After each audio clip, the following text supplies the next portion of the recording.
Em evento da Aliança pelo Brasil, Jair Bolsonaro disse que ficou sob ataque da falsa direita e dos isentões por ter sancionado o fundão eleitoral. No final da noite da última sexta, depois de o nosso programa ter acabado, o presidente sancionou a lei orçamentária anual de 2020 com o fundão eleitoral de 2 bilhões de reais. Não houve nenhum veto, afirmou o presidente no evento. Aspas, a esquerda bater tudo bem, a falsa direita e os isentões já caem de pau. Ele deveria vetar esse fundão. Eu tenho de cumprir a lei, nós somos escravos da lei. Eu estaria atrapalhando a democracia e o cumprimento da lei eleitoral com o veto. Fecho aspas. Nesta segunda, Jair Bolsonaro postou uma foto no Twitter ao lado do deputado Hélio Lopes, o Hélio Negão, e escreveu, aspas, esse foi o fundão, entre aspas, né, lá como ele publicou, que me elegeu em 2018 e fez do deputado Hélio Lopes o campeão de votos no Rio. Para futuras eleições, apenas trocaremos a jarra por outra de cor verde com um investimento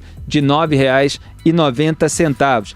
Fecho aspas. Ele estava fazendo uma ironia ali que tem a ver com a imagem que ele publicou. Como disse, o fundão eleitoral garantirá 2 bilhões de reais para partidos financiarem a campanha de seus candidatos a vereadores e prefeitos neste ano. E o PT é o partido que mais receberá. Esses são os 10 primeiros. Primeiro, PT, 204 milhões e 600 mil reais. Segundo, PSL, 201 milhões e 100 mil reais. Terceiro, MDB, 151 milhões de reais. Quarto, PP, 138 milhões e 200 mil reais. Quinto, PSD, 136 milhões e 300 mil reais. Lembrando que é tudo dinheiro de vocês, tá? Ouvintes, espectadores, pagadores de impostos brasileiros, para esses políticos fazerem campanha pedindo para vocês votarem neles, justamente para eles depois gastarem ainda mais o dinheiro de vocês. 6. PSDB, 129 milhões e 800 mil reais. 7. DEM, 114 milhões e 500 mil reais. 8. PL, 113 milhões e 600 mil reais. 9. PSB, 109 milhões e 100 mil reais.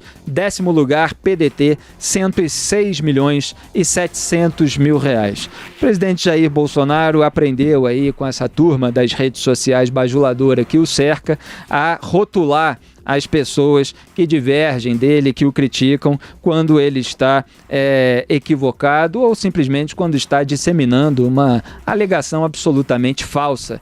Não é verdade que sofreria impeachment se exercesse a sua atribuição constitucional de vetar aí um dispositivo, de vetar o fundão eleitoral de 2 bilhões de reais, que ainda, né, o veto ainda seria analisado pelo Congresso Nacional, nem sequer a decisão dele é a final dentro do processo, portanto o Congresso Nacional poderia até derrubar o veto, mas o presidente não assumiria a responsabilidade por essa sanção, por essa concordância, por essa complacência com os parlamentares que querem torrar mais dinheiro público do que já vinham torrando em anos anteriores para fazer campanha política. Aquilo que suja a sua rua, ouvinte, espectador, aquilo que polui os seus ouvidos com mentiras atrás de mentiras de vários partidos. É claro que há uma verdade ou outra aqui e ali, às vezes para sustentar a mentira, às vezes há uma verdade mesmo de candidatos que são eventualmente melhores do que outros.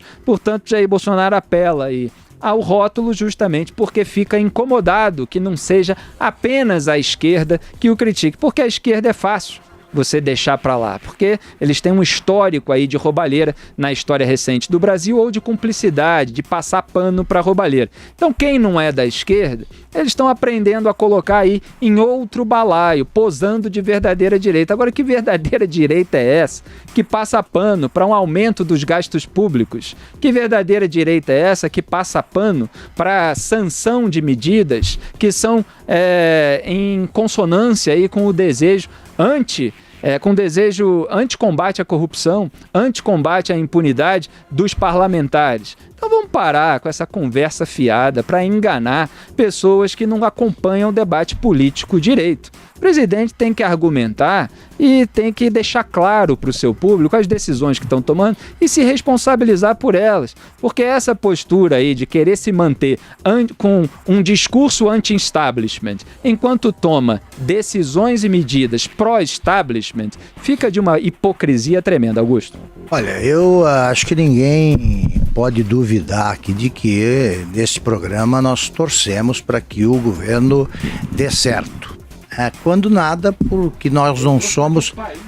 o país, né? Mas para que o país dê certo, o governo precisa dar certo. Então, eu não sou maluco, né? O PT aposta no quanto pior, melhor, eu não aposto nisso aí. Mas, e também já disse aqui, que essa lei, é bom deixar claro que é uma obra do Congresso, mas é evidente que o presidente Bolsonaro, em vez de ficar bravo com essas críticas que são pertinentes, deveria entender que perdeu uma grande oportunidade de deixar claro que a criatura, esse fundão, é do Congresso. Bastaria vetar, porque o Congresso iria aprovar. Então entrega o bebê aí a quem o concebeu. Devolve que o filho é teu. Até porque um dos trunfos de que se vale o presidente Bolsonaro quando argumenta é o fato de não ter gastado, mas nem de longe o que gastaram os outros candidatos para se eleger presidente.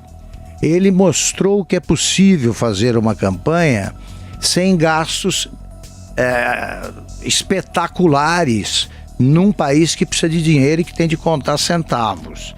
O PT vai receber 204 milhões de reais para uma campanha em que o dinheiro não chega aos candidatos das pequenas cidades e para uma campanha que é barata. A Gleisi, presidente do partido, ela está fazendo uma vaquinha, né? Pedindo dinheiro aí para ajudar as viagens do Lula, dos candidatos. Ela não vai devolver o dinheiro da vaquinha, nem vai distribuir esses milhões. E todos os outros partidos também.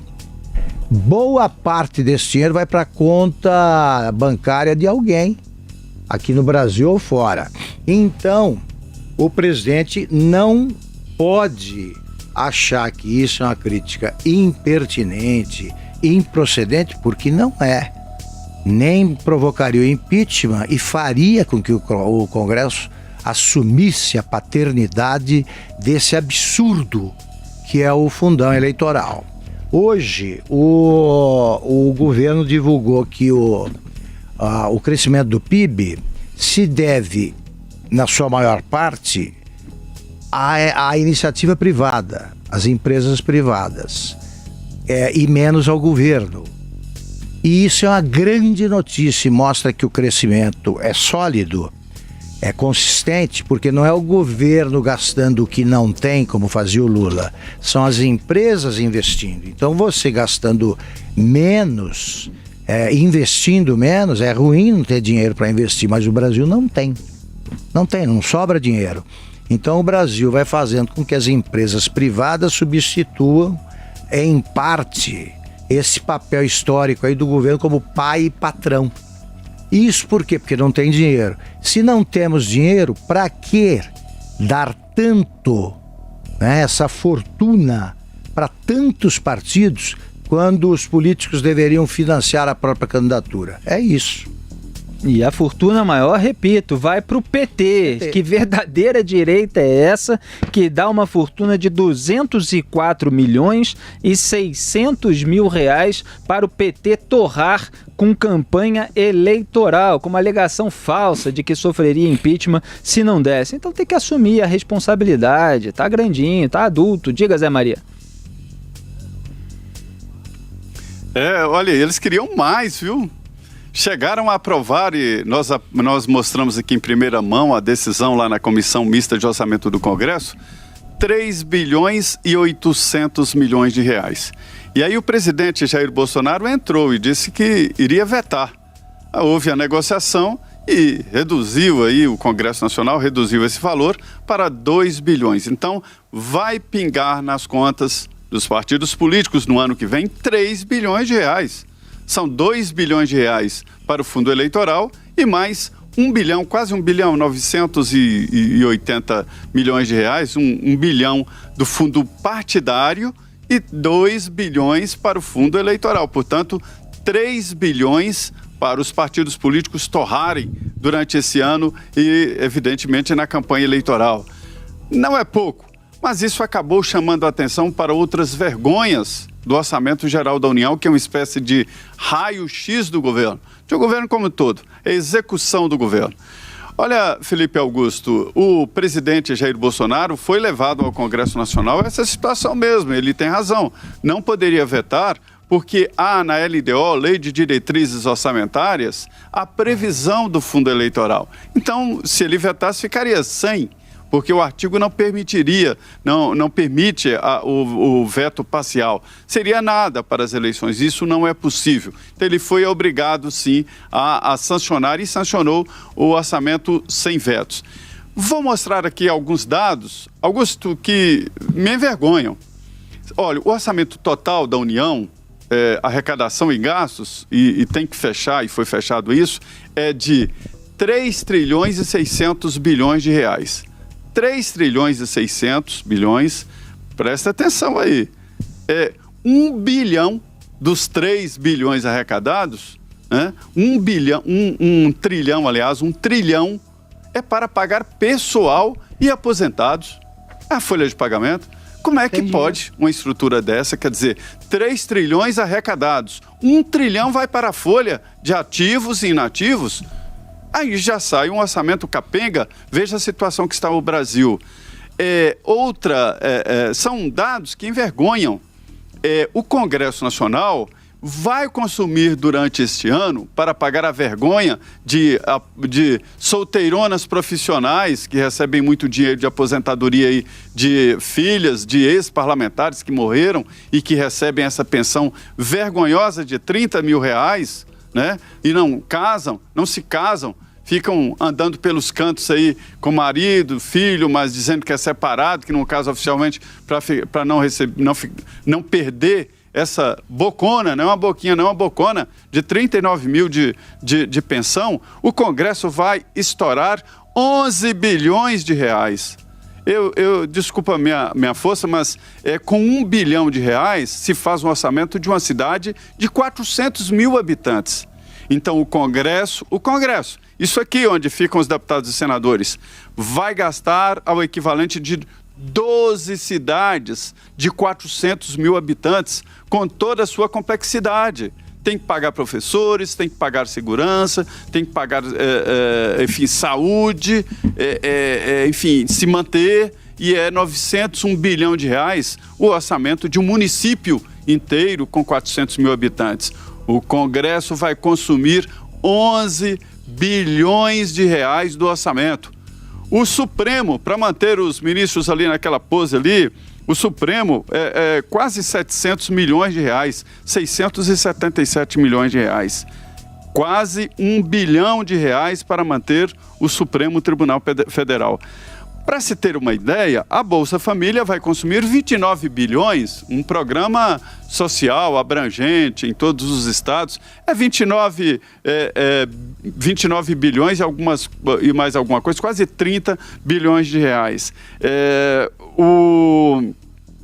Mas, enfim, são dados que mostram realmente que é preciso fazer a reforma administrativa e é preciso mexer no Estado. Esse orçamento é um raio-x do governo. Agora, nós falamos e devemos falar muito aí dessa história dos 3 bilhões, não é 2 bilhões, não, são 3 bilhões para os partidos políticos no orçamento desse ano, mas não vamos esquecer do Supremo com seus 700 milhões e o Congresso com 11 bilhões de reais de orçamento. Só lembrando que quem enviou o projeto do fundão eleitoral de 2 bilhões de reais para o Congresso foi o próprio governo Bolsonaro, que inclusive orientou sim na votação do Congresso. É óbvio aqui que eu critico os parlamentares que aprovaram essa barbaridade. Critico há anos a fortuna que eles gastam com fundo partidário, com fundo eleitoral, os recursos públicos desviados por aqueles que são criminosos. Agora, o presidente Jair Bolsonaro se elegeu justamente para combater tudo isso que está aí. Se elegeu com um discurso anti-establishment e chega lá, em vários momentos está se curvando ao establishment. É por isso que eu critico, porque a gente precisa apontar a diferença entre o discurso e a prática. Os parlamentares todos que estão envolvidos na criação do fundão eleitoral é essa velha política podre que já está aí há muitos anos, como a gente vem criticando todos os dias. E é óbvio que eles estão perfeitamente, não errados para eles próprios, porque para eles estão certos, querem mais gastar uma fortuna dos pagadores de impostos. Agora, é ruim para o país. Estão dando uma tungada no bolso do pagador de imposto.